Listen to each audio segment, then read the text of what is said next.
Bonsoir à tous, heureux de vous retrouver, c'est la loi des séries. Chaque semaine, vous le savez, on passe en revue l'actualité des séries avec celles et ceux qui la font. Et vous allez voir qu'aujourd'hui, on a encore une fois du très très lourd dans ce plateau. Parce qu'elles sont avec moi.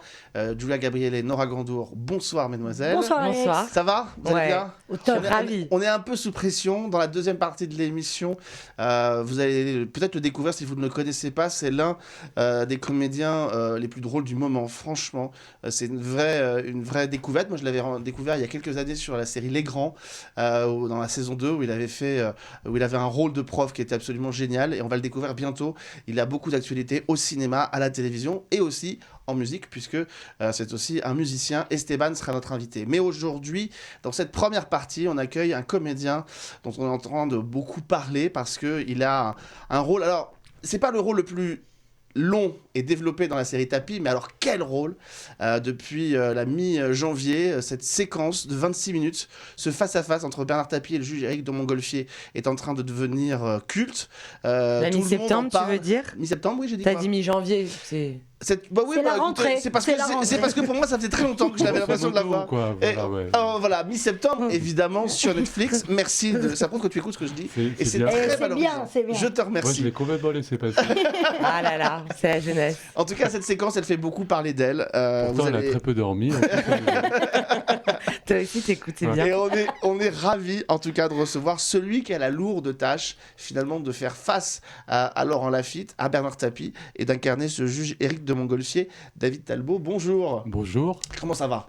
Super bien. Depuis très un bien. mois que cette série est sortie, on le disait, les choses sont en train de vraiment s'amplifier à mesure que les gens la découvrent. Cette séquence du dernier épisode, c'est dans le 7e. Oui. On va en reparler évidemment en détail, mais comment on vit ça? C'est très joyeux, c'est très agréable. Je m'y attendais pas du tout et c'est chouette d'avoir tous ces messages. Ouais. Voilà. On vous aime en général, ça va dans la série? Oui. À Paris, les messages oui. sont gentils. À Marseille, moins. Oui, c'est ça. Je suis pas retourné à Marseille, je suis peut-être un peu tricard. Bon. Alors vous êtes en tournée pour une pièce de théâtre, on va en parler. En plus, j'aime beaucoup Marseille, j'aime bien y aller. Vous avez passé là-bas, c'est un peu compliqué, mais on va voir cette séquence qui est vraiment, un cas d'école. Vraiment un exemple à la fois en écriture, en mise en scène, en interprétation. En crescendo. Ouais, mais c'est vrai. Oui, il y a une vraie évolution. Ouais. C'est très très bien écrit par Olivier Demangel et Tristan Seguela. C'est très important. Et Tristan Seguela qui est à la réalisation. Et on se disait hors antenne, mais c'est vrai qu'on sent la patte d'un enfant qui a bercé dans cet univers de la communication et de la publicité. Puisque c'est son papa, c'est Jacques Seguela, qui était un ami de Bernard Tapie. Enfin, Ouais. on est un petit peu dans cet univers-là. On va en parler parce qu'on a évidemment beaucoup de choses à voir avec vous. Auparavant, autre pépite à découvrir, ce sera à partir du 2 novembre sur Arte. Je vous en ai déjà parlé dans cette émission, mais voilà, on a un peu plus d'images à disponibilité. On va en reparler, j'espère, avec très bientôt l'équipe. Gérald Eustache-Mathieu qui a signé la série Polar Park qui arrive sur Arte avec Jean-Paul Rouve et Guillaume Gouix. Voici un petit extrait de la bande-annonce pour vous mettre en jambes. Ça s'appelle Polar Park et ça arrive même en digital sur arte.tv le 25 octobre. Les gendarmes ont retrouvé une oreille coupée. Et ça vous intéresse pourquoi? Parce que j'écris des romans policiers. Je suis une grande admiratrice de vos livres. Un moine devait me révéler un grand secret, mais il est mort. Un secret comme celui que votre mère... Je vois pas le rapport avec ma mère. Une petite voix dans ma tête me disait de rester quelques jours de plus ici. Je veux vous aider en faisant équipe avec vous. Si je cherchais un coéquipier, vous seriez le dernier sur ma liste. Un assassin qui transforme les gens qu'il a tués en tableaux, c'est...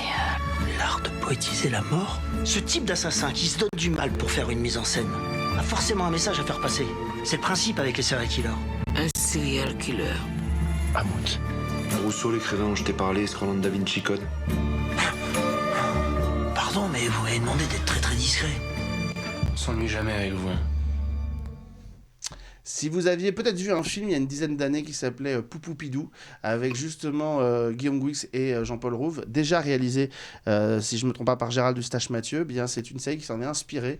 On est donc dans un petit village qui s'appelle Mout, où un écrivain de romans à succès débarque, parce que sa maman vient de mourir et elle va lui révéler un moine avec lesquels elle a eu des relations va lui révéler un grand secret sur ses origines. Et au même moment, en fait, un serial killer sévit à Mout et tue les gens en reproduisant des tableaux de maître.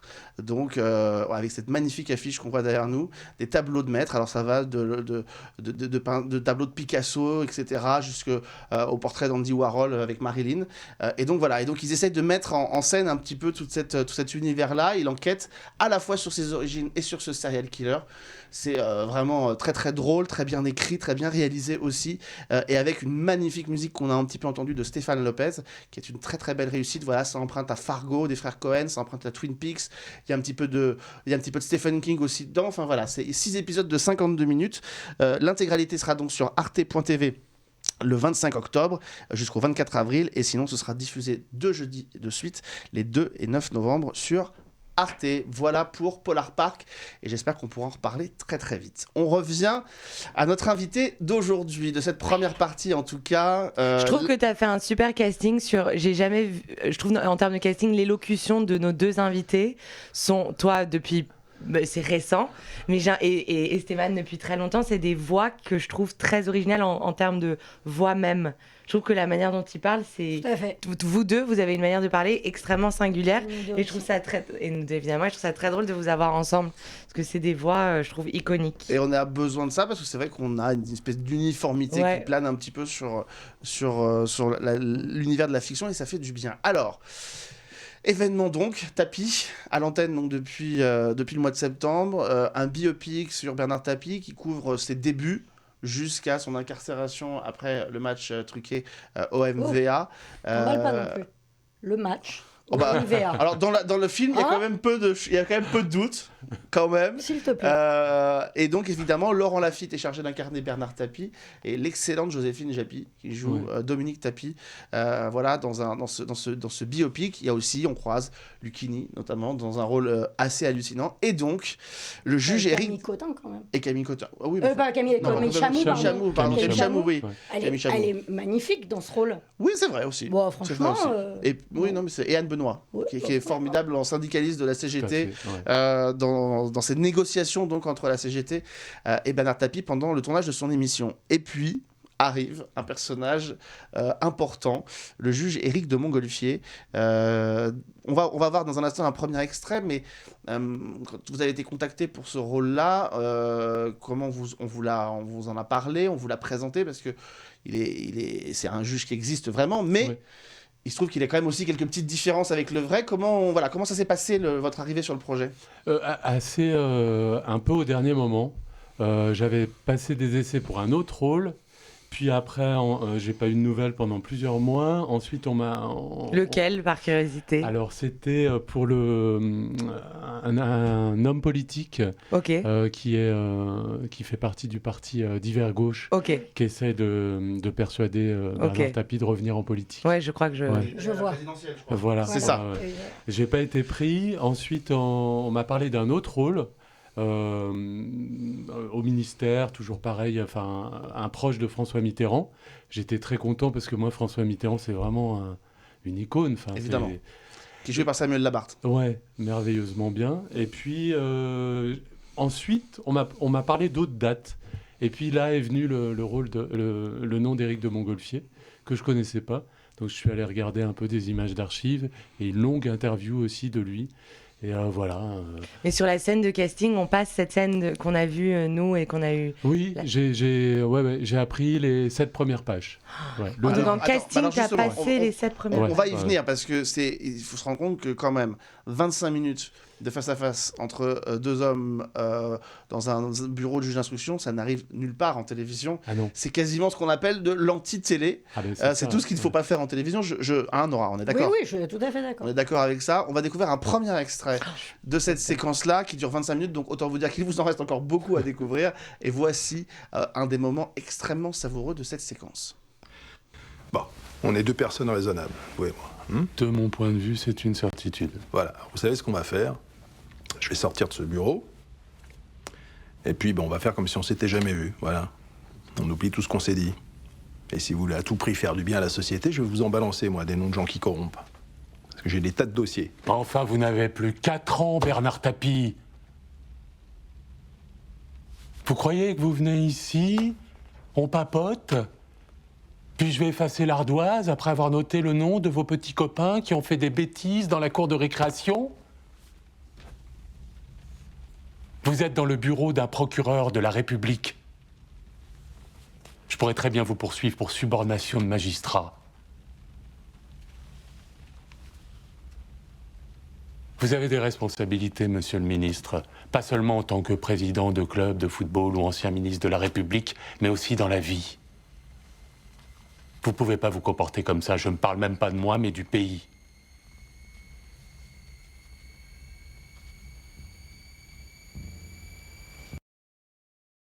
On arrive à être captivé par la séquence, parce que on était là, alors que nous on soit suspendus à cette séquence-là, c'est bien légitime, mais on vous voyait même vous dedans. Oui.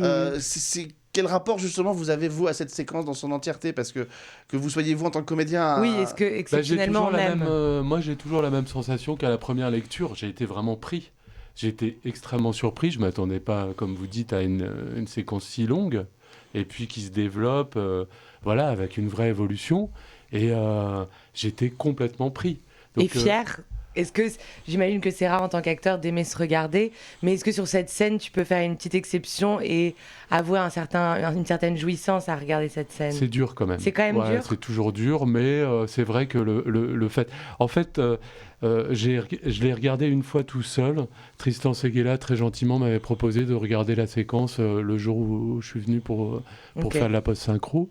Et j'ai regardé vraiment très très crispé, avec un œil super critique. C'est vachement dur de se regarder avec bienveillance. Et puis après, je l'ai revu la séquence avec l'équipe en projection. Et là, c'était beaucoup plus agréable parce que j'ai entendu les réactions. J'ai entendu que ça se marrait aussi. Enfin... Julia a posé une question justement sur le casting et vous avez dit quelque chose qui est à la fois intéressant et flippant. Vous avez dit on a testé que les 7 premières pages. Ouais. Cette séquence, c'est combien de pages de scénario pour se rendre compte ? 25, c'est une page, 1 minute. Oui, non, mais c'est même plus, je crois. Oublions pas que tout le monde ne le sait pas. C'est pour ça que je vous pose la question. Ouais, je crois que c'est 35 pages. Ah, en plus. Ouais. Avec beaucoup de dialogues. Beaucoup de dialogues et puis tout d'un coup des monologues. Et puis en fait, la séquence démarre, je parle moins. Et puis au fur et à mesure, du coup, j'ai été un peu paniqué parce que le tournage était 15 jours après. Et je me disais, mais il faut que je commence à travailler assez rapidement pour... C'était combien de temps pour tourner une séquence comme ça ? On l'a tournée en 4 jours. Quand même. Un shot, one shot. Ce que je trouve impressionnant de cette scène aussi, peut-être que c'est juste moi, mais c'est que tu arrives à la fois à être extrêmement sympathique et extrêmement antipathique. Et c'est rare quand on regarde une série ou un film de ne pas réussir à trancher sur ce qu'on ressent pour ton personnage. Et c'est ça qui m'intéresse. C'est ça qui est brillant dans cette scène et que du coup tu arrives à créer. C'est que moi-même, encore là en regardant l'extrait dans le studio, je sais pas si je t'adore ou je te déteste. C'est rare d'arriver à créer genre de performance. Moi, c'est clair. Moi, c'est assez clair. Non, mais c'est marrant parce que du coup, Tapi, ça vient quand même d'un vrai homme qu'on a donc aimé ou pas aimé ou adoré. Voilà, en général, c'est assez radical. Voilà, moi je l'adore depuis que je suis petite. Voilà, pour moi c'est le boss et tout. Enfin, moi je suis très Bernard Tapie. Donc j'appréhendais un peu la séquence. Je suis très fan de l'OM aussi, il faut savoir. Et donc j'appréhendais un petit peu la séquence. Et ce qui est fou, parce que c'est quand même la chute de mon idole, un peu là que vous montrez à la télé. Et en fait, on a envie que vous gagniez. Alors que moi, au fond, j'ai vraiment pas envie. Et c'est tellement bien fait, on rentre tellement dedans. Alors que moi, jusqu'à maintenant, je dis que c'est pas truqué. Hein. Attention. Ouais. Hein. On a presque l'impression que ça va lui rendre service aussi. Ouais, t'as envie qu'il aille jusqu'au bout. Ouais. Cette espèce quand même de bienveillance, enfin, c'est un peu contradictoire, mais vraiment, tu te dis... Parce que vous le respectez beaucoup. Oui, mais moi j'ai abordé ça comme ça aussi. C'est-à-dire qu'il est d'un côté aussi, il est fasciné par. C'est ça. Il a beaucoup de respect. Et en même temps, il a aussi. Monsieur le ministre, prends tes responsabilités, tu sais où tu vas. Et vous lui dites d'ailleurs, vous êtes important pour le pays. Moi, je suis très d'accord avec ça. Mais et vraiment, du coup, à la fin. Toi, t'étais partagé. Moi, j'étais partagée en mon fort intérieur parce que dans la vraie vie, je ne l'aime pas beaucoup, ce monsieur. Mais dans la série, j'avais envie que vous gagniez. Ouais. Et c'était vraiment un sentiment Et c'est ce que les grandes performances nous lâchent. Ah bah oui, c'est ça. Je crois que c'est la force aussi de l'écriture, c'est-à-dire qu'il y a du jeu quand même. Et puis de l'écriture aussi. C'est la réunion et puis du point de vue, je pense, de Tristan Seguela, le réalisateur aussi. C'est-à-dire qu'il voulait pas. Les gentils, les méchants, c'est pas intéressant. Ouais. Et puis il y a un vrai travail sur la lumière. Dans l'ambivalence, c'est-à-dire qu'il y a ce côté, une scène très peu éclairée. Et d'ailleurs, on sent que dès le départ, Montgolfier, il pose les bases. Quand Tapi veut bouger la lumière parce qu'il a dans la gueule, façon un peu interrogatoire, dans une salle. Voilà, on le voit. Tiens, le fameux juge de Montgolfier, on a une photo. On va la superposer évidemment avec vous à côté parce que c'est aussi l'intérêt, cher David Talbot. Mais on vous préfère vous. On a effectivement donc ce plan-là qui est très important. On met en condition. Il faut expliquer un petit peu le prélude pour les gens qui vont le découvrir. C'est que Bernard Tapie dans cette séquence vient au contact du juge de Montgolfier, ce qui nous permet de découvrir les rouages de la justice, puisque il n'est pas convoqué, mais à partir du moment où il rentre, le piège se referme sur lui. Voilà. Et d'ailleurs, il le dit, c'est super beau, il lui dit, vous êtes sûr que vous voulez rentrer dans mon bureau? Oui. Vous êtes sûr? Tu sais où tu vas? Et ça, on le savait pas. Moi, je ne connaissais pas cet aspect-là de la justice. Et donc, comment ça s'est passé pour construire, entre guillemets, votre Éric de Montgolfier avec Tristan Seguela? Est-ce qu'il y avait des références? Moi, spontanément, j'ai pensé par exemple à Colombo. Il y a un petit peu de ça. Ah oui. Mais c'est drôle. J'y ai pensé après, moi, parce que j'ai d'ailleurs vu des films de Colombo. Et c'est vraiment un acteur qui me fascine. Mais je les ai vus après. Parce que tu as eu 2 semaines, c'est ça que tu disais, de prépa. En fait, c'était très clair que c'était une fiction, que de toute façon, Tristan Seguela ne voulait pas que je travaille la ressemblance ni le mimétisme. Donc, je me suis vraiment concentré sur l'écriture, sur la fonction de procureur aussi, ce que c'était qu'un procureur. Je ne voulais pas rentrer dans des clichés, des choses qu'on peut voir un peu dans des fictions. Je voulais vraiment travailler. Pour moi, c'était un vrai travail méticuleux aussi, de quelqu'un dans l'ombre. Voilà, j'ai fait un parallèle avec ce que je connais, parce que dans ma famille, ma mère est chercheuse, était chercheuse, et c'est des gens qui travaillent énormément et de manière très méticuleuse, comme ça, avec beaucoup de sérieux, et sans forcément de résultats ou sans forcément de mise en lumière forte. Et j'étais plutôt là-dedans. Je me suis beaucoup concentré sur le texte. Il fallait vraiment que je sache le texte de manière très précise. Et puis ensuite, il y a eu aussi une chose importante, ça c'est sur le tournage, les accessoires. J'avais vraiment besoin d'être très précis dans la manière de prendre les accessoires, comme on bouge pas. Les dossiers, le petit calepin. Il y a une chorégraphie de la gestuelle. Et ça, je dois dire qu'avec la script, Christine Richard, il y a eu un vrai travail aussi d'équipe. Entre chaque prise, elle venait me voir avec sa voix très douce. Elle me disait, alors tu as pris la cigarette à telle réplique, de telle manière. J'étais même surpris. Moi, je disais, ah bon, je l'ai prise comme ça. Et puis, je recommençais. Et voilà, il y avait cette contrainte très forte. Et en même temps, Tristan Seguela qui nous avait donné une liberté énorme aussi, voilà, dans notre jeu avec Laurent. Et juste un mot par contre, juste pour expliquer à nos amis, parce que tout le monde ne le connaît pas, effectivement sur un tournage, la fonction la script est de faire attention d'une séquence à l'autre, qu'il n'y ait pas de problème de raccord, voilà. Notamment. Donc elle prend vraiment la mesure de chaque point. Et c'est vrai que dans une séquence comme celle-ci, qui se tourne sur plusieurs jours et qui en plus est dans un lieu unique avec un décor unique, c'est fondamental. Ça se situe quasiment en temps réel. Donc il ne faut vraiment pas déconner là-dessus. Et donc le travail d'une script, là, à ce moment-là, est vraiment hyper important. Dans la construction de mon personnage, c'était aussi pour moi important qu'il soit très très précis dans les mouvements qu'il devait faire et tout ça. Moi, la manière de poser un stylo, à partir du moment où il reçoit le coup de fil, où il apprend qu'il y a 250 000 francs qui viennent d'être retrouvés dans le jardin, c'était important. Pour moi, voilà, il y avait des choses, des petits rendez-vous comme ça qui... et je pense aussi peut-être que ça se ressent quand on... Complètement. Mais parce que ça pose l'évolution du personnage, en fait. À chaque moment charnière où ça va crescendo, il y a ce rituel qui rythme les 25 minutes. Et tout à l'heure, Julia parlait de cette façon particulière. On va le voir avec Esteban dans un instant. La voix dans la comédie, évidemment, est très importante. La façon d'annoncer un texte quand on est un comédien de comédie pure et très importante parce qu'on rigolera pas de la même façon selon comment c'est dit. C'est le cas avec Esteban, on va en parler, mais c'est aussi le cas avec vous, avec votre voix, la façon dont vous posez chaque mot. Alors on a l'impression que comme le juge de Montgolfier, vous avez le poids des mots dans vous et puis vous faites bien attention à les poser au bon endroit parce que vous savez qu'ils vont être comme une arme finalement qui va être balancée face à celui qui est en face de vous, quoi. Tout à fait, ouais. Et je pense qu'aussi, il y avait des répliques, il y avait, comme on dit, des punchlines, des répliques vraiment très très fortes, assassines, et je pense qu'il ne fallait pas en rajouter. Mais c'est quoi Il fallait juste donner à entendre ces phrases extraordinaires.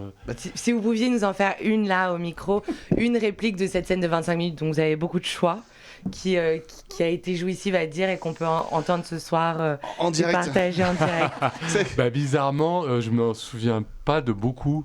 En fait, on oublie vite, parce que moi j'ai tourné en juin de l'année dernière, donc ça fait 2022. Plus d'un an. Mais je sais que... je sens qu'il y en a une là. Par exemple, il y avait une réplique qui est toute bête, mais pour moi qui était super importante et très belle, c'est quand il dit « de mon point de vue, c'est une certitude ». Oui. Voilà, c'est des choses... Alors celle-là, elle n'est pas... C'est très beau, voilà. Mais c'est beau. Et puis, par rapport aussi à ce qu'il me dit à ce moment-là, oui, ça pose le rapport, et puis c'est la dernière phrase avant qu'il sorte un peu de ses gonds, quoi. Ouais. Mais on parlait de Lucchini, on sent chez vous aussi un grand amour des mots. Moi, est-ce que ça a toujours été quelque chose qui a défini vos choix ? Est-ce que vous êtes un grand littéraire, un amoureux de la rhétorique, ou c'est quelque chose que vous avez découvert sur ce tournage ? Non, c'est vrai que je lis beaucoup, que j'aime beaucoup les mots. Et puis quand on a un texte pareil, on est aussi tout simplement reconnaissant à ceux qui l'ont écrit et on a envie de l'honorer, de le dire. Okay. Et puis on l'apprend très facilement aussi. Oui, quand c'est bien écrit, c'est plus facile. Quand c'est bien écrit, oui. Et c'est pas souvent bien écrit. Ça, Non. on a compris. Le message est passé. Le message est passé. Et justement, voilà, on va vous remettre une séquence en souvenir, en mémoire. Pourtant, je suis pas maso, hein, mais j'avoue que si vous pouviez la refaire en me le disant, ça me pourrait me faire plaisir de regarder. C'est un truc que je vais pleurer. Rigolez si vous voulez. Vous savez pas ce que je représente pour les gens. Quand ils me voient, ils se disent qu'avec un peu de boulot, ils pourront obtenir beaucoup plus que ce que des gens comme vous leur ont promis. Du rêve en toc. Si vous voulez. C'est peut-être ce que je vous reprocherais le plus. À titre personnel, bien entendu. Vous pouviez faire beaucoup plus et beaucoup mieux. Et voilà, vous avez choisi la magouille, la corruption, les bassesses. Vous auriez pu être un météore et vous n'avez été qu'une nébuleuse, monsieur Tapie. Vous avez vécu par l'image et vous périrez par l'image. Vous auriez pu faire tellement mieux, Bernard Tapie. Ouais. Vous auriez pu être une météorite et vous n'avez été qu'une nébuleuse. Une météore. Météore. Voyons grand, tout de suite la météore. Ouais. C'est incroyable. Je le disais tout à l'heure, on sent l'art de la punchline aussi. Cette phrase, elle existe par exemple typiquement ou... Je crois. Ouais. Ouais. Je crois qu'Éric de Montgolfier l'a vraiment prononcé. Ouais. En tout cas, c'est un des moments forts de cette... Et on sent... Il y a un vrai travail, on a parlé des mots, mais il y a un vrai travail aussi dans le regard. C'est-à-dire qu'à un moment donné, quand vous dites ces mots-là, on sent que vous percez les yeux de Laffitte et donc de Tapie, évidemment. Ouais. Et que vous savez que vous décochez quelque chose qui va le toucher, quoi. Oui. Et puis, on est Enfin, ce que je voulais dire aussi, c'est qu'on est parfois notre propre ennemi dans ce genre de répliques, parce qu'on les aime tellement qu'on pourrait avoir envie de les dire un peu trop. Et moi, j'ai travaillé aussi ça. Je me suis dit... Le texte suffit. Voilà, le texte suffit. Et même, j'y ai mis presque un petit détachement même. Ouais, mais qui sert vachement. Ouais. Voilà, quand je disais ces phrases-là, pour me dire, mais elles sont tellement fortes qu'il ne faut surtout pas se mettre Parce que ça donne l'impression du petit de la cour de récré qui se révolte enfin, en fait. On sait pas si c'est de la crainte ou si c'est de la flemme, mais du coup, ça laisse tout ça très ouvert. Voilà, ça laisse ouvert. On comprend pas si c'est de la peur. Je pense que, on le retrouve après une journée de travail. Il a travaillé plein de dossiers. Il le dit au début de la séquence. Et je pense aussi qu'il y a une fatigue qui s'installe au fur et à mesure de la séquence. Et il est face à quelqu'un qui est quand même extrêmement impressionnant. Et c'est pas n'importe qui. Mais qui l'impressionne pas tant que ça au final, parce que c'est pas un mondain. Je vais rebondir sur la... Tout à fait. C'est ambivalent. Mais c'est-à-dire que l'homme l'impressionne, ce qu'il a fait de lui-même ne l'impressionne pas. Voilà, il y a même une déception. Voilà, c'était ma question. Je ne vais pas vous demander d'analyser évidemment l'Éric de Montgolfier, mais je vais vous demander d'avoir un regard sur parce votre que pour Éric moi, de Montgolfier. C'est très clair aussi que c'est un personnage fictionnel. Voilà. Et que j'ai créé un personnage de fiction qui n'est pas Éric de Montgolfier. C'est pour ça que ça m'intéresse de savoir, à votre avis, votre version d'Éric de Montgolfier, donc votre personnage d'Éric de Montgolfier, à votre avis, est-ce que c'est quelqu'un qui, comme beaucoup de Français, aurait pu avoir misé des grandes choses sur un homme comme Bernard Tapie et qui se retrouve déçu face à ce qu'il en a fait, à votre avis? En tout cas, c'est ce qui est raconté dans la séquence. C'est-à-dire qu'il y a une déception. Il pense qu'il avait de l'or entre les mains et qui finalement, il en a fait quelque chose d'assez décevant. Moi, je suis pas loin personnellement de penser ça aussi. Enfin, je veux dire, moi c'est pareil. J'ai grandi aussi avec Bernard Tapie et on n'a pas forcément le même. Moi, j'ai un sentiment très ambivalent. Je le trouve extrêmement sympathique. Je trouve que c'est quelqu'un qui va vers les gens, qui est extrêmement généreux, très charismatique, qui parle direct. Il a été formidable avec dans son face-à-face avec Jean-Marie Le Pen. Mais en même temps, il incarne aussi des valeurs des années 80, de réussite, des années fric. C'est pas le seul, c'est ça, je trouve ça dur de tout lui faire porter. Du mythe de la virilité. C'est le seul qui l'a assumé, qui l'a... Il a assumé cette mission. Non, tout le monde le faisait, mais caché. Oui, mais en même temps, comme dit très bien Montgolfier à la fin du truc, vous avez vécu par l'image, vous payerez par l'image, vous avez voulu vraiment vous mettre en avant, maintenant vous savez ce que... Mais si je peux me permettre, c'est vrai parce que la série s'arrête à ce moment-là. Et c'est mais en tant qu'acteur, cette phrase, elle est forte. Te prouve lui-même, que c'est un phénix, cet homme-là, parce qu'il l'a rené par l'image. Complètement. Moi, c'est ça que je trouve passionnant chez cet homme, c'est que ce n'est jamais fini. Il n'y a que la maladie, et encore, il l'a vaincu longtemps en ayant fait des traitements expérimentaux. C'est un phénix. C'est un personnage de série extraordinaire, d'ailleurs. Exactement. Très romanesque. Du coup, effectivement, la fin là, oui, mais c'est sa vie d'après. C'est comment faire tout ce que tu as fait alors que tu avais ça quand même. Moi, j'avais trouvé ça et ce que vous dites est très fascinant. Juste. Et c'est vrai que ce que vous dites est très juste, parce que moi, je trouve que justement, dans la série, alors ça, c'est un pur jugement personnel, mais je trouve qu'effectivement, Lafitte est bien meilleur en Tapie, dans le Tapie qu'on connaît pas, c'est-à-dire celui des débuts. Et je trouve qu'après, il se fait un peu bouffer par l'image de Tapie. Quand Tapie est très médiatique, on sent que Tapie est tellement over the top que le comédien derrière, il ne peut que courir après. Alors il le fait très bien, mais il ne peut que courir après. Et du coup, c'est les autres personnages plus secondaires qui prennent le lead. Joséphine Japy à ce moment-là, et puis Éric de Montgolfier à la fin. Et ça, c'est quelque chose d'assez jouissif. D'ailleurs, Julia, tu parlais tout à l'heure de la référence avec David à Lucchini, mais finalement, vos deux personnages, ils sont pas très éloignés que ça. Le dernier qui va mettre Tapie face à série... Si je peux me permettre, j'adore Fabrice Lucchini et c'est vraiment pas mon rôle de juger les performances des acteurs, mais Lucchini, son rôle, tu le supportes pas. Et je pense qu'on peut pas comparer ces deux personnes. La façon dont il arrive au barbecue pour recadrer Tapie, mais tu l'aimes pas. Ah si.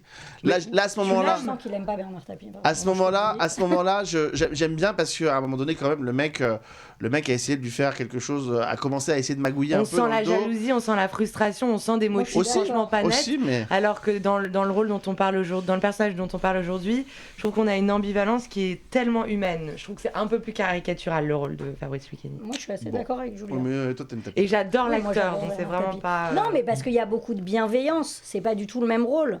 Là, il y a de la bienveillance, il y avait un peu d'admiration, il y a autre chose que Lucchini, c'est entre vindicatif, magouilleurs qui va avoir l'autre entre magouilleurs. Là, on n'est pas du tout là-dedans quand même. En tout cas, si je puis me permettre, là où on va tous se mettre d'accord tous les trois, c'est la profonde admiration qu'on a pour le travail que David Talbot a fait sur cette série. Ça. Et voilà, parce que c'est pour ça que j'avais envie de vous recevoir. Vous périrez pas par l'image. Non, vous allez continuer à exister par l'image, j'en ai aucun doute. On suivra ce que vous faites, vous serez bientôt dans la tribu sur TF1. Et on sera là aussi. Réalisé par Nadège Loiseau. Exactement. Qu'on a reçu formidable pour une belle histoire, exactement. Aux côtés de Jonathan Zaka et Alix Poisson notamment. Et vous êtes au théâtre, en tournée. Oui, dans Mondial Placard de Côme de Bellecize. Bon, voilà. On part à Biarritz à la fin du mois. Là. On peut avoir un petit pitch. Oui, ça se passe dans une entreprise qui fabrique des placards. Ok. Et moi, je suis designer et je travaille sur l'intelligence artificielle.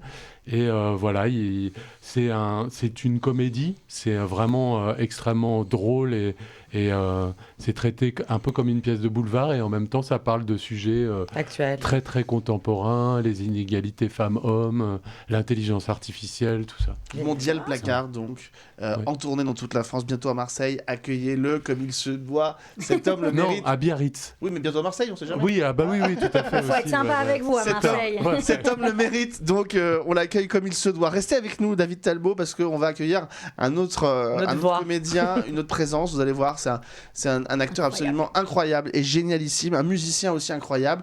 Mais auparavant, le temps de le faire arriver dans ce studio, vous allez découvrir une série qui arrive, enfin un film, un unitaire qui arrive bientôt sur Prime Video. C'est réalisé par Olivier Abou, à qui on doit Les Papillons Noirs, qui nous avait tant plu l'année dernière, avec notamment Axel Grandberger, qui était le héros des Papillons Noirs. Clément Terry à la composition de la musique, qui était sur Les Papillons Noirs. C'est une équipe qui roule, évidemment. J'espère qu'on aura l'occasion d'en reparler de cet unitaire, mais voici la bande-annonce. Ça s'appelle Drone Game, et ce sera découvert au courant du mois d'octobre sur Prime Video. 3, 2, 1, go! T'es là pour l'été? Non, je suis là avec des potes. On va faire la race au parc d'attractions. Tu vas? Faut être en équipe.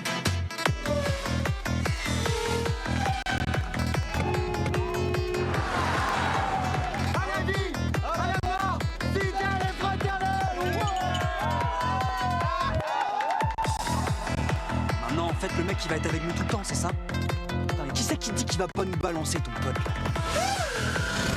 Cet homme, nous on est juste une bande de jokers. On fait tout à l'arrache, on kiffe, on fait du drone, et y a jamais de conflit.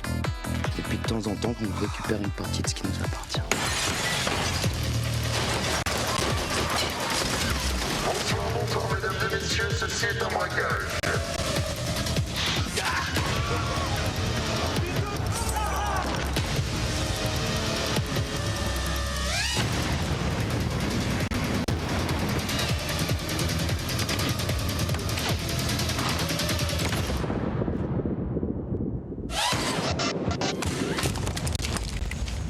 Voilà, Drone Game qui a obtenu le Grand Prix au Festival de la Fiction Télé de La Rochelle, et qui est donc réalisé par Olivier Abou, avec notamment Axel Grandberger, voilà, un comédien qu'on avait découvert dans Les Papillons Noirs l'année dernière. Il nous a rejoint dans ce studio et on est ravis de l'accueillir.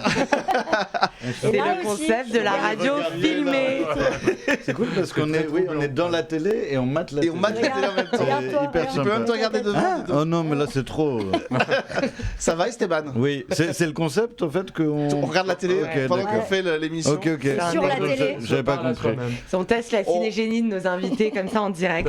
Je disais grosse actu pour Esteban, et en même temps on va. Merci de me recevoir. Mais on est ravis de t'avoir parce que bonjour à tous. Vraiment, moi je l'ai dit tout à l'heure, on va en reparler, mais je t'avais découvert sur les grands, mais je t'ai rencontré à La Rochelle pour la promotion de Benoît Gélant officiel avec Ornella Fleury. On va en reparler, mais j'ai trouvé que au-delà du personnage, un acteur remarquable et vraiment quelqu'un que moi j'avais envie de mettre en avant dans cette émission parce que c'est des talents comme moi toi qu'on aime. Ah oui, toi. Ah ouais, bah, sympa. Merci beaucoup. Non, ton cousin. Je vais te demander, toi, pour une fois, de nous en parler un peu, parce que vous connaissez, on va pas faire genre de... Mais si, c'est important, c'est bien aussi. Mais auparavant, si vous ne connaissez pas non plus l'univers musical de notre invité... Tout le monde connaît. Petite rétrospective. Un petit extrait, notamment du clip, moi que j'adore, que j'ai trouvé génial, et moi je trouve la fin est très très drôle, donc regardons un petit extrait de ce titre-là. La fin du titre.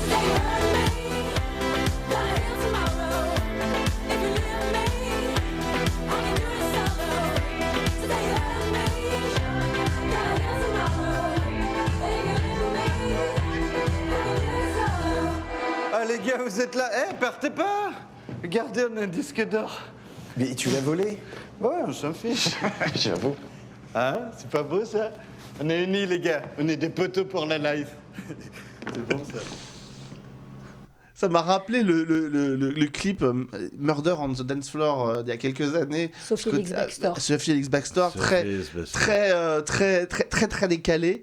Les gens qui... Alors voilà, avec j'adore déjà la pochette, l'affiche et tout. Enfin, tout est de bon goût dans le mauvais goût, c'est ça que je trouve génial. C'est quoi ton premier métier, Esteban? Du coup, c'est la musique ou c'est la comédie ou c'est les deux? Ah, je sais pas, c'est un peu de tout quoi, je suis entertainer. C'est pas mal comme métier. C'est bien comme métier. Ouais, voilà. Ouais. On le connaît pas bien en France celui-là. Non, on n'aime pas quand les gens sont pas dans une étiquette. Non, mais si, de plus en plus quand même. Ça change, ça s'appelle des slashers maintenant. Ah quand tu fais plein de trucs, t'es un slasher.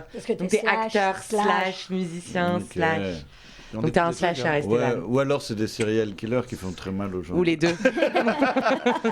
Nora, vous connaissez. Moi, je l'ai découvert. Il n'y a pas longtemps que j'ai découvert que vous connaissiez. Tu me l'as dit à La Rochelle. C'est vrai, on a même pris un pot à La Rochelle et on a mangé une crêpe ensemble. Elle était bonne? Qu'elle devait m'offrir et puis sa carte marchait pas. Parce qu'elle est radine. Je pense qu'il faut qu'on en parle à l'antenne. La carte, c'est bien, ça marche toujours, c'est une valeur sûre. Ensuite, elle m'a donné rendez-vous dans un resto, elle est même pas venue, prétextant que le taxi mettait du temps. J'ai dit non, c'est pas grave. Et puis le retard s'accumulait. J'ai toujours dit non, c'est pas grave. Bon, ok, on remet ça plus tard, au bout d'une heure. Je me suis rendu compte qu'elle allait jamais venir. Nous, on serait venus. Moi, je serais venue. Je sais pas si tu le connais bien, mais lui, il te connaît très bien. Il me connaît bien, parce que depuis longtemps. Alors, justement, je disais le plus grand bien de lui, mais moi, je le découvre, je le connaissais pas bien. Toi, pourquoi est-ce que tout ce que je dis est vrai? Mais là, t'ouvres plein de dossiers, là. Non, mais voilà, toi qui le connais un petit peu mieux. Parce qu'il est depuis qu'on est petit, alors que quand on est petit, on se connaît pas bien. Non, on se connaît pas bien. Non, je vais dire un truc hyper simple. Il a toujours été ultra naturel. Genre, il est lui, avec tout ça, c'est lui. Et donc, en fait, ça se ressent. Dans la musique, ça se ressent. Dans les films, ça se ressent. Dans les booms, ça se ressent. Et c'est le meilleur ami que tu puisses avoir. C'est l'ami que j'ai depuis le plus longtemps. Ah, j'ai envie d'applaudir Nora. On va applaudir parce que ça... Et tout le monde sait que je le pense en vrai, en plus. Ah, tu parles hyper bien de moi. T'as vu? Je pourrais faire ça plus souvent. Franchement, je suis vraiment content d'être venu. Bon, tu parles bien aussi. Enfin, bon, merci de m'inviter. Ouais, là, quand même, ça. Non, mais vraiment, c'est vrai. Et je pense qu'on pourrait appeler tous les gens qu'on connaît et ils diraient tous la même chose. Mais David, il est très sympa aussi. Il m'a dit que j'avais un super beau blouson, donc ça m'a... Je suis jaloux. Mais du coup, je l'ai gardé. Je me dis, je vais peut-être avoir chaud pendant l'émission, mais je me suis dit non quand même. Faut faire attention. Voilà, je me suis dit bon. Comment tu décrirais ton univers, Esteban? Mon univers. Ouais, ton univers, t'es acidulé. Coloré. Ouais, chamarré, chaloupé peut-être. Bigarré, chaloupé. Ouais, chamouré. Ouais, j'ai un univers un peu chamouré, ouais. C'est joli. Non, mais c'est vrai que j'aime bien la couleur. Alors, je sais pas si c'est ça d'écrire son univers, mais j'aime bien rigoler, j'aime bien la couleur. Qu'est-ce qu'on se refuse quand on est Esteban? Je sais pas, d'être triste quoi, mais bon, on est obligé de l'être un moment, mais bon, on essaie quand même de rigoler parce que ça peut être marrant d'être triste aussi. Et on disait tout à l'heure. Enfin, ça dépend. Mais Julia, tout à l'heure, pointait justement du doigt. J'ai entendu un petit Julia, attention. Julia. Pointait du doigt effectivement toute votre singularité à tous les deux, notamment cette voix que tu as, Esteban, qui est ton identité, qui est vraiment ton identité. Ah non, ça c'est juste un tuto YouTube. Sinon, je parlais Faites-nous pas votre comme vraie voix, ça. Je sens qu'il n'y arrive C'est pas. trop drôle de découvrir aujourd'hui. Oui, bonjour. En fait, c'est pas du tout sa voix. Ah, mais c'est dingue Ce parce serait que génial. effectivement, là on parle de signature vraiment. Alors, en chanson on le dit souvent quand il y a un fumeur grain, de quelque joint, chose, mais ça. là Même on a pas. une vraie signature, on a quelqu'un qui est lui et qui n'est personne d'autre quoi. C'est ça, c'est ce que j'ai. Mais depuis c'est- petit, c'est Mais ça. tout comme notre Mais C'est bien mon sûr. fond de commerce. C'est toi-même. C'est vrai, mais souvent, je m'en rappelle au collège, on me disait « ils sont l'état de fille ». Enfin, on m'imitait comme ça, assez vulgairement, je dois dire. Et puis parfois, quand j'appelais mes potes... Tu aimes qu'on t'imite? Non, pas trop. Ouais, c'est pareil, je déteste ça. Mais bon, C'est en même jamais temps... ressemblant. Oui, mais je me dis, bon, bah, c'est toujours sympa, c'est une façon... de faire hommage. Ouais, et puis voilà, on parle de soi, donc c'est sympa, quoi. Oui, oui, c'est sûr. Ouais. Mais bon. Enfin, je me vois, dis... mais ça, j'ai l'impression qu'ils sont une Quand bande même. dessinée à 3h du matin sous drogue. Je sais pas si j'ai assez dormi là pour ce moment. Non, ça va pas. Mais c'est vrai que du coup, on peut me reconnaître de dos. Ça, c'est sympa. C'est vrai. Voilà, donc C'est vrai. je fais la queue, je commande un truc, on me fait Ah, je vous ai vu. Ça nous est alors arrivé, que d'ailleurs. je suis de dos. Au téléphone aussi, Ça, c'est c'est pas la sympa. peine de dire son nom. Ouais, Ouais. voilà. On Pas connaît besoin de se dire direct. passe-moi Esteban, ah bah non il est là, tu vois, ça marche tout de suite. Ah, une photo qu'on va découvrir parce que c'est l'actualité immédiate, voilà. Beau cowboy. Ce film qui sort là, Oh, c'est dans magnifique. quelques jours, avec Yolande Moreau. Oui, le 11 octobre, La fiancée du poète, réalisé avec, et avec Yolande Moreau. Incroyable, alors là Moi, je franchement vais on a- courir le 11. Et Sergi Lopez, et Grégory Gadebois, et Thomas Guy. c'est un film qui évidemment est très attendu. Et William Chiret. Évidemment, on parlait de toi tout à l'heure, mais Yolande Moreau fait partie de ces comédiennes qui, elles aussi, ont un univers, une signature, une identité qui n'appartient qu'à elles, qui la ramène évidemment des plus grands aussi. Et c'est vrai que de vous voir réunis dans un film, ça ne peut que donner envie à plein de gens de foncer le voir, quoi. De quoi ça parle? Tu peux nous en dire deux mots ou pas de ce film? Bah oui, bien sûr. Je vais essayer de le pitcher rapide. C'est donc Yolande qui interprète Mireille, qui vient d'hériter d'une maison, une vieille maison familiale qui est vraiment un énorme manoir mais un peu pourri. Et pour un peu l'entretenir, elle décide, sous les conseils de son curé d'enfance, quoi, de faire une coloc chez elle et de prendre plusieurs locataires pour qu'ils lui payent une petite rente, sachant qu'elle vient de sortir de prison. Et donc voilà, en fait, c'est une sorte de Pour quel crime? On sait pas trop, c'est assez louche. On sait qu'elle est un peu shady, quoi. Elle est un peu, elle fait C'est des une petits. slasheuse. Je sais pas, elle vend un peu des clopes à la cantoche. Elle vend, voilà, elle est un peu dans des petits bises, quoi.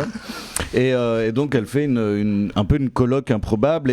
Mais ça parle surtout en gros, un peu des faussaires et de voilà la fantaisie qui manque peut-être en ce moment et qu'on s'autorise plus vraiment. Ouais. Et du coup, voilà, ça parle un peu de voilà, des gens qui prétendent être ce qu'ils sont pas vraiment, mais en fait, au fond d'eux, c'est un peu ce qu'ils sont. Au final, prétendent ce qu'ils sont pas vraiment. Vous m'avez suivi? Moi, Ça m'a auto-donné la chair de poule. Franchement, c'était hyper beau. mais- je vais méditer dessus. nous raconte Mais j'ai pas bien autant que notre compris. vérité. Non, Ah ouais, je ne voilà. saurais pas le Merci, répéter. Elle était bien ça.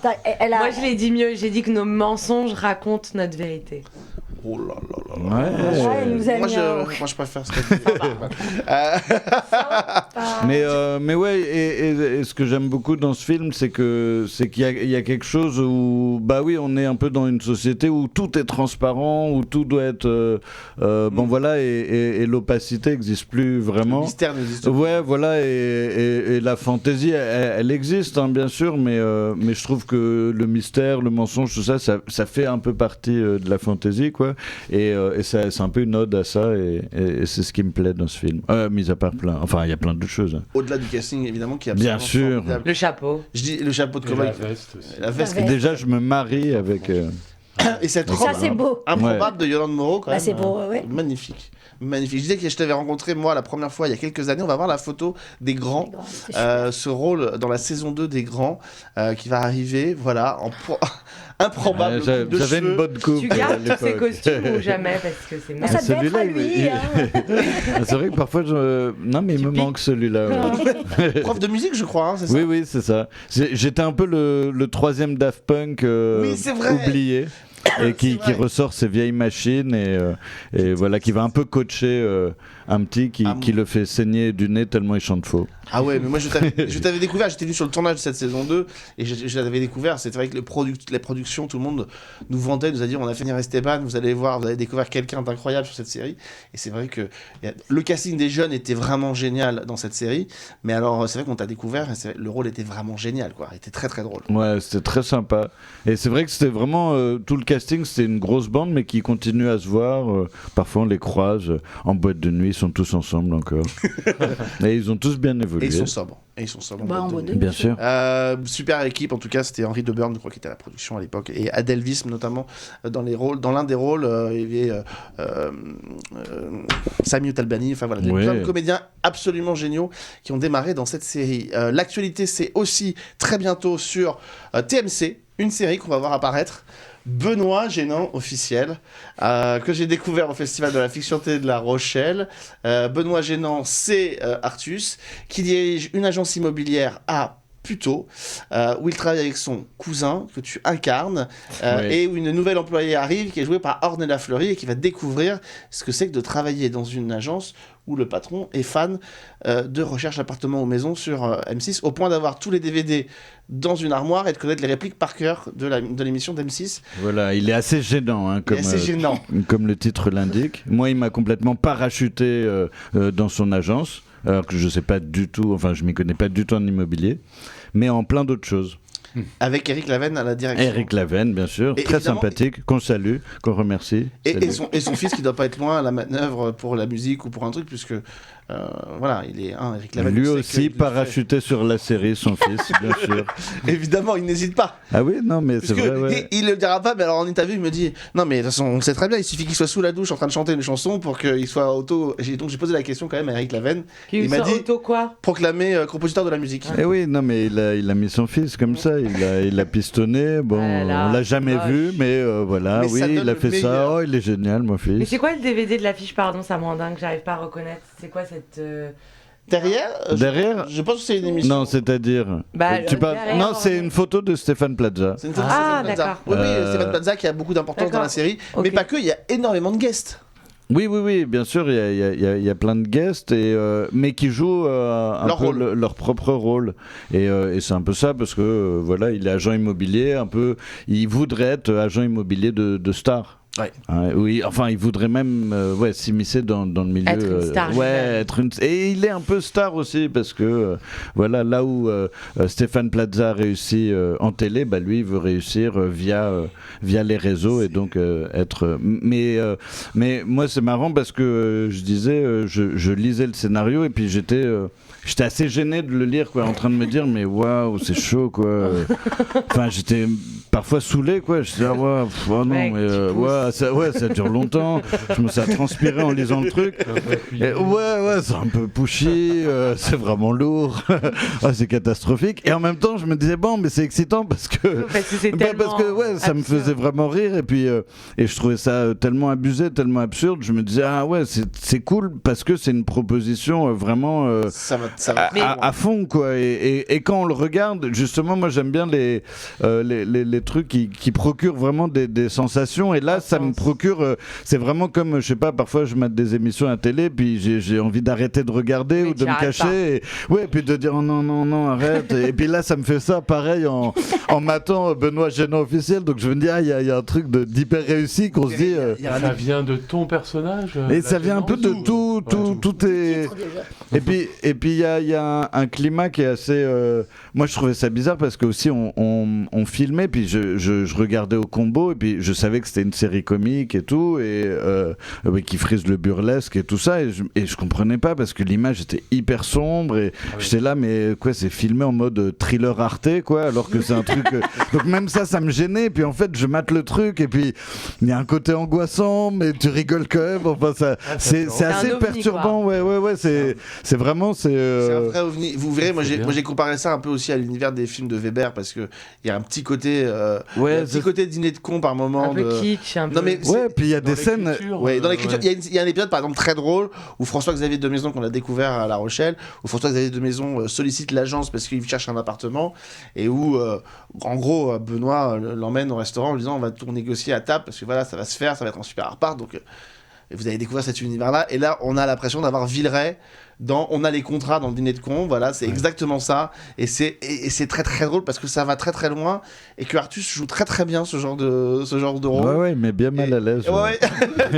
Et que c'est hilarant. Voilà, il y a 12 épisodes, je crois. 13 épisodes. Et c'est marrant parce que c'est vraiment. Il y a des scènes qui durent dans la longueur, mais qui s'installent et on se dit, mais vas-y, coupe quoi. Eric, tu fais quoi là avec ta scène de 20 minutes qui blablate. Et puis en fait, les gênances, elles viennent de là aussi. Donc c'est cool de pas être sur forcément le montage cut, un truc genre efficace de la vanne. Parfois les vannes, elles tombent à moitié à plat, mais en fait elles font rire. Et, parce qu'elles tombent à plat. Et en fait il exploite vachement cette gênance. Ce sentiment là où ça fait un peu mal au ventre. Mais c'est assez kiffant en fait à expérimenter, je trouve. Mais et du coup c'est un peu série sensorielle, pardon de t'avoir coupé, non, Julia. C'est moi, tu dis si bien. J'essaie de me la mettre dans la poche. Là, ça chie. Là. Est-ce que tu as déjà refusé un projet parce que c'était trop absurde? Non, mais on m'a rarement proposé des trucs trop. Enfin, si, globalement, tout ce qu'on me propose, c'est assez. C'est assez chelou en tout cas. Enfin, je joue pas forcément un scientifique hyper intelligent en tout cas. Ce serait génial d'intervertir vos deux rôles là. Mais il y a quand même dans mon rôle là. Non, mais il y a une parenté. Hein. Je suis sûr que tu pourrais faire le juge et je suis sûr que tu pourrais. Mais il a quand même, il est assez intelligent au final, mon perso dans la série. Tiens, est-ce que l'actualité suivante, on va voir, c'est la dernière. Est-ce que ça c'est absurde ou pas? Ça sort en 2024, je crois. Oui, c'est vrai, oui. 14 jours pour aller mieux. Ouais. De Édouard Pluvieux. Ça sort au mois de mars, je crois, il me semble. Alors là, vous me l'apprenez. Il me semble que c'est au mois de mars. Mais justement, on sait pas trop si ça suffit. Pas vraiment, quoi. En tout cas, tous les acteurs là qu'on voit, ça me fait de la peine de les voir parce qu'ils vont beaucoup plus mal qu'au début du tournage. Ouais. Tous des ils sont pas bien là. Est-ce que contractuellement, je vous remarque, avec les deux photos, tu ne fais que des films où tu marches? Ou pas? Parce que c'est les mêmes photos, vous êtes sur un plan. Il y a souvent des scènes de marche dans les films ou dans les séries parfois. Ça va être en action. Quoique, Benoît Gênant, c'est assez statique. C'est pour ça. Ce qui est gênant en fait. Je préfère quand il y a un peu d'air et qu'on marche. Ouais. Au moins on peut s'échapper quelque part. Là on est vraiment dans Benoît Gênant, cloisonné dans son agence, suffocante quoi. Il te reste du temps pour la musique quand même. Phéobique. Oui, grave. On sort un titre en novembre et notre prochain album en mars 2024. Et un Olympia en mai 2024. Et avant ça, peut-être qu'il y aura d'autres concerts, je l'espère. Si le disque marche, s'il marche pas, il y aura que l'Olympia. Bon, faut en revenir pour la sortie de cet album. Oui, carrément. Alors si on m'invite, moi je viens. Surtout que je suis pas mal accueilli. Peut-être pas là tout de suite. Mais... C'est là, tu vois, c'est là où tu as été jusqu'au bout, mais il fallait pas. Non, tu vois. Je voulais dire aussi qu'il y a un film d'animation dans lequel je prête ma voix qui est hyper bien. Alors si je peux en faire la promo, ça s'appelle Linda veut du poulet. Il est trop bien ce film. Dixit, Nora ici présente. Et ça sort le 18 octobre et c'est extraordinaire. Et où est-ce qu'on peut le regarder? Au cinéma. Au cinéma. Dans les salles de cinéma. Et j'ai même emmené mon petit de 2 ans et demi et il était scotché. Il n'y a plus de punaises de lit dans les salles, donc il faut y retourner. Ah bon? Il y en a jamais eu. Julia, ce sont des rumeurs. Oui, c'est ce que je suis en train de dire. C'est des infox. Ah bon, c'est vrai? Il n'y a pas le punaise de lit, il faut aller au cinéma. Parce qu'il y a plein de gens qui vont plus au cinéma depuis quelques semaines. Moi, j'allais pas voir la Super Patrouille pour ça. Parce que d'ailleurs, il y a beaucoup de mousse ici. On pourrait avoir peur des punaises de lit. Ne pas se lancer dans un débat sur les punaises de lit pour cette émission, ce serait sympa. C'est vraiment canon. Moi, j'ai eu la chance de voir, mais pas à travers lui d'ailleurs. Non. Franchement, c'est ouf. Et ça a gagné le truc d'or, je sais pas comment on dit, le cristal à Annecy, festival d'animation. Au mois de juin, donc ça c'est un signe effectivement de qualité. Donc ouf. Linda aime le poulet. Linda veut du poulet. Veut du poulet, pardon. Elle aime le poulet du coup. Sans doute elle l'aime aussi. Elle l'aime, ouais. D'une certaine manière. Multiple actualité évidemment pour Esteban. On évidemment reparlera de Benoît Gênant officiel au moment de la diffusion sur TMC. 13 épisodes de 30 minutes, c'est un format de 30 minutes pour cette série, des films un nouveau titre, un nouvel album, un Olympia en 2024. Bref, cet homme est très occupé et on était ravis de pouvoir t'accueillir avec nous aujourd'hui. Merci. Merci pour l'invite. Un vrai plaisir. Je rappelle que Tapis, c'est toujours sur Netflix et vous retrouverez l'incroyable prestation, performance de celui qui est devenu la révélation de série de cette rentrée et qu'on était ravis d'avoir, David Talbot, qui était avec nous et a en tournée dans toute la France. Avec Mondial Placard. Avec Mondial Placard, sa pièce de théâtre. Merci à Maxime qui était à la réalisation. On se retrouve très vite pour un nouveau numéro de la loi des séries. Et je vous embrasse, à très vite. Ciao, ciao. Ciao, ciao. Ciao, ciao.